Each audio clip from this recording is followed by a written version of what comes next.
Hello student, welcome back in my video. आज का हमारा नेक्स्ट टॉपिक है स्फीयर पार्ट 2। हम जो स्फीयर का टॉपिक आपको पढ़ा रहे थे उसमें कुछ और टाइप्स के क्वेश्चन भी हैं जो कि एग्ज़ाम के पॉइंट ऑफ व्यू से महत्वपूर्ण हैं। इसलिए आइए देखते हैं हम वो क्वेश्चन कौन से हैं और उन्हें कैसे सॉल्व करना है। देखिए क्वेश्चन है, find the equation two the sphere. Sphere की इक्वेशन बताओ। थ्रो द सर्किल, सर्किल दिया हुआ है। थ्रो द सर्किल, सर्किल की इक्वेशन दी हुई है और ये इक्वेशन एक प्लेन की दिए हुए है। And the point 1 2 3। Circle and plane, यहाँ पे सर्किल एंड प्लेन भी होना चाहिए। ठीक है, तो ये इक्वेशन बतानी है हमें स्फीयर की, जो हमारी सर्किल और प्लेन इस सर्किल से और इस प्लेन से जाती है। यही सर्किल जो है ना, ये तो सर्किल है, ये वाला ये तो सर्किल है और ये उसका प्लेन है उसी सर्किल का। एंड द पॉइंट, और इस पॉइंट से भी जाती है। तो हमें वो स्फीयर की इक्वेशन बनानी है। अब देखिए, आपको पता होना चाहिए कि स्फीयर की इक्वेशन में और सर्किल की इक्वेशन में डिफरेंस होता है। सबसे पहले क्या काम करेंगे, जो सर्किल वाली इक्वेशन है उसे एस इजिकल टू लिख लेते हैं और जो प्लेन वाली इक्वेशन है उसे पी इजिकल टू लिख लिया जाता है। उसके बाद में इसके बाद कुछ नहीं करना, कोई बड़ी बात नहीं है। उसके बाद सबसे महत्वपूर्ण चीज है ये फॉर्मूला। जब भी आपको किसी स्फीयर की इक्वेशन निकालनी हो और सर्किल और प्लेन की इक्वेशन पता हो तो ये फॉर्मूला लगाना होता है। सर्किल की equation plus lambda plus into plane की इक्वेशन इजिकल टू 0। तो S plus lambda P equal to 0। S की वैल्यू ये रख दो यहां से, ठीक है, और पी की वैल्यू ये रख दीजिए इसमें। तो ये इक्वेशन आपकी बन जाएगी। इसका नाम आप फर्स्ट रख लें। उसके बाद अब इसके बाद हम कुछ नहीं कर सकते क्योंकि हमें लैम्डा तो पता है ही नहीं और यही हमारा आंसर हो जाता, वरना लैम्डा पता होता। तो लैम्डा निकालने के लिए क्या काम करेंगे, it passing through the point 1 2 3, जो पॉइंट दिया हुआ था क्वेश्चन में 1 2 3, ठीक है। तो इससे होके जाती है ये। तो यहाँ पे क्या है कि जहां भी हमारा x है वहां पे 1, जहां पे y है वहां पे 2 और जहां पे z है वहां पे 3 रखते हैं अगर हम पूरी इक्वेशन में, तो हमें लैम्डा मिल जाएगा। तो देखिए, हमने यही काम किया कि इसकी जगह 1 रख दिया, इसकी जगह 2 और इसकी जगह 3 रख दिया। तो ऐसे सोल्व करने के बाद हमें इसकी वैल्यू, इतनी की वैल्यू यहाँ से 5 मिली और लैम्डा ये लिख रहा, और 2 और 3 की मल्टीप्लाई 2 में हुई तो 6 हो गया, और 4 की 3 में 12 माइनस 5। इसे थोड़ा सा और सोल्व करा तो 5 + 15 लैम्डा हो गया equal to 0। Lambda equal to -5 upon lambda equal to -1/3 lambda की वैल्यू आ गई। और -1/3 की वैल्यू यहाँ रख देनी है और आपका आंसर आ जाएगा। ठीक है, तो देखिएगा, इस वैल्यू को putting this value in equation first में रख दो। तो यहाँ पे आपने ये लैम्डा की वैल्यू रख दी, थोड़ा सा इसे सिंप्लीफाई किया तो ये इक्वेशन आपकी स्फीयर की इक्वेशन हो गई। बहुत ही आसान है, कुछ हार्ड नहीं है इस क्वेश्चन में। और देखिए, एक तरह का क्वेश्चन और है और बहुत ही इंपॉर्टेंट है वो एग्जाम के हिसाब से भी, तो उसे और समझ लीजिए। बहुत ही मोस्ट इंपॉर्टेंट क्वेश्चन है। देखिए क्वेश्चन क्या है, आप क्वेश्चन देख लीजिए आप। ये क्वेश्चन ये है, find the radius and centre of the circle. आपके हमसे जो पूछा हुआ है कि रेडियस एंड सेंटर, वो सर्किल का पूछा गया, ना कि स्फीयर का। ये बात ध्यान रखनी है आपको, ठीक है। Of intersection of the sphere, उस सर्किल का बताना जो इंटरसेक्ट करती है किसे, स्फीयर, ये इस स्फीयर को, इस स्फीयर की इक्वेशन दी हुई है। एंड द प्लेन, और ये प्लेन, इन दोनों को वो इंटरसेक्ट करती है। स्फीयर ये रहा, प्लेन ये रहा, सर्किल आपको का सेंटर और रेडियस बताना। ये तो मैंने इसका एक डायग्राम बना लिया।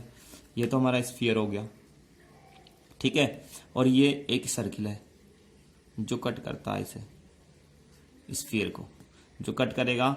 मान लिया आप देखिए, गेंद है, गेंद को अगर हम ऐसे काट दें तो जो कटा हुआ हिस्सा है वो क्या होता है, एक सर्किल हो जाता है और एक प्लेन भी होता है अपने आप में, ठीक है।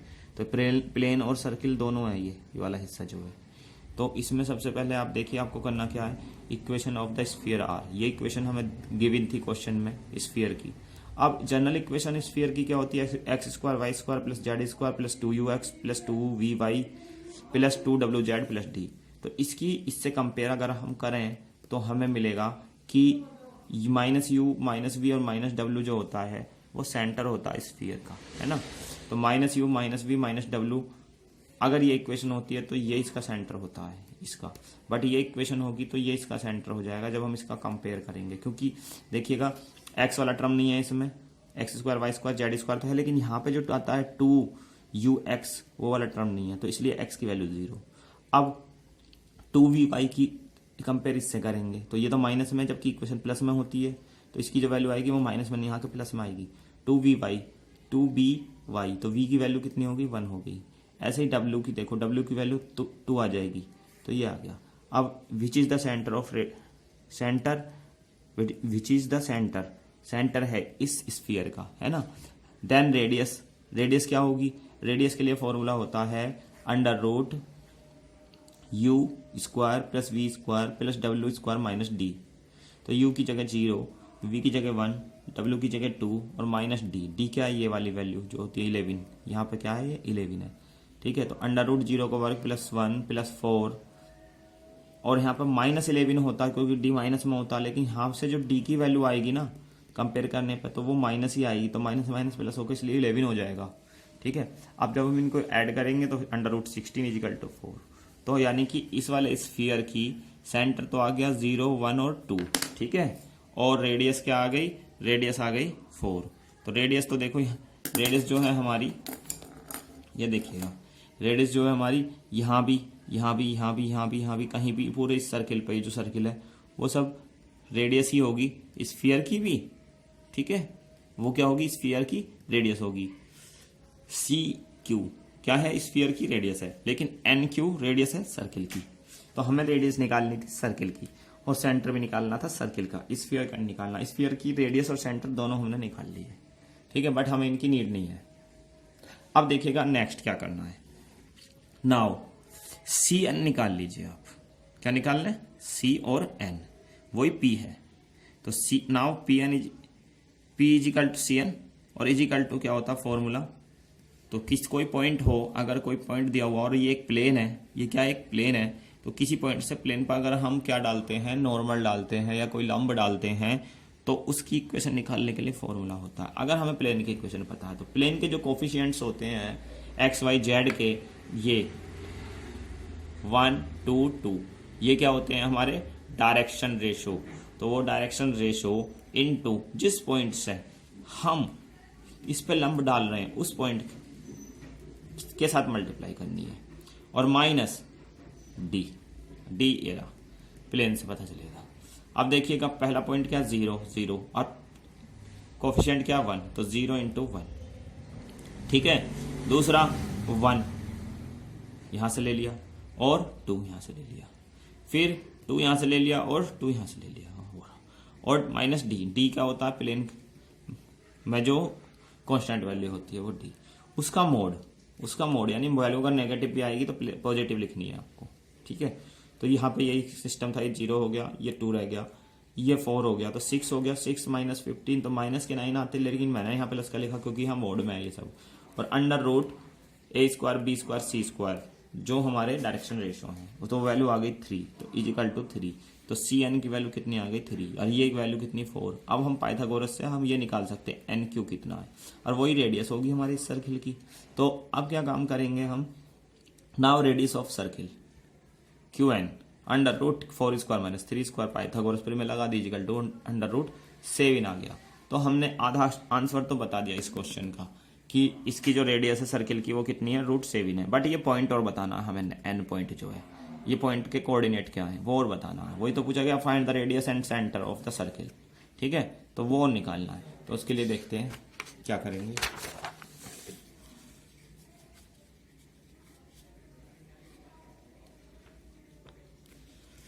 अब देखिएगा,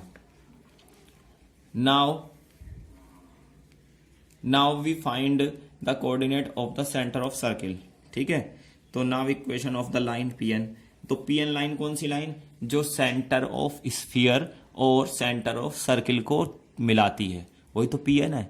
जो लंब है हमारा पी, है ना, पी एन, तो उस लाइन की इक्वेशन क्या हो जाएगी, क्योंकि वो पॉइंट 0 1 और 2 से तो होके जाती है ना, और डायरेक्शन रेशियो क्या है उसके 1 2 2 2, क्योंकि जो प्लेन पे नॉर्मल होती है ना, उसके डायरेक्शन रेशियो प्लेन के कोफिशिएंट्स होते हैं।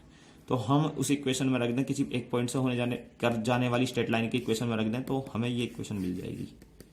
ठीक है, डायरेक्शन रेशियो क्या है, 1 2 2 2 है, और कौन से पॉइंट से होके जाती है, 0 1 2 से होके जाती है। तो ये हमारी इक्वेशन हो जाएगी उस लाइन की। तो इजिकल टू के हमने से ऐसे लिख लेंगे, तो एक्स वाई जेड हमने ऐसे वैल्यू निकाल ली, और वो पॉइंट ये है। अब ये क्या पॉइंट है, जर्नल कोऑर्डिनेट है, ये जर्नल पॉइंट है उस लाइन पे, कहीं भी उस लाइन पे जर्नल पॉइंट है। अब ये पॉइंट अगर हमारा प्लेन पे लाई करता है, तो हमारा ये पॉइंट प्लेन की इक्वेशन को सेटिस्फाई करेगा। तो इसलिए जो प्लेन की इक्वेशन थी उसमें हमने ये पॉइंट रख दिए, ये पॉइंट रखेंगे तो हमें ये वैल्यू मिल जाएगी सारी के में रखेगी, तो के की इसे सिंप्लीफाई करेंगे तो 9k - 9 इजिकल टू 1 मिल जाएगा सिंप्लीफाई करने पे हमें।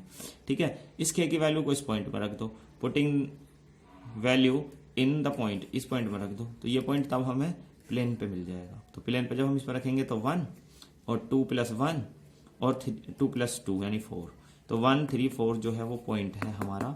कौन सा पॉइंट है हमारा, पॉइंट जो नीचे n था। तो ये वाला पॉइंट हमें मिल गया, ये वाला पॉइंट n, ये पॉइंट क्या है 1 3 और 4। हमें यही बताना था, एक तो ये पॉइंट बताना था और एक p की वैल्यू बतानी थी। और p की वैल्यू कितनी आ गई, इसकी NQ की वैल्यू कितनी आ गई, √7 आ गई, और ये हमारा 3 आया इधर निकल के। सारा क्वेश्चन सॉल्व हो गया। तो आई होप दैट ये क्वेश्चन तुम्हारी समझ में आया होगा। Thank you for watching my video.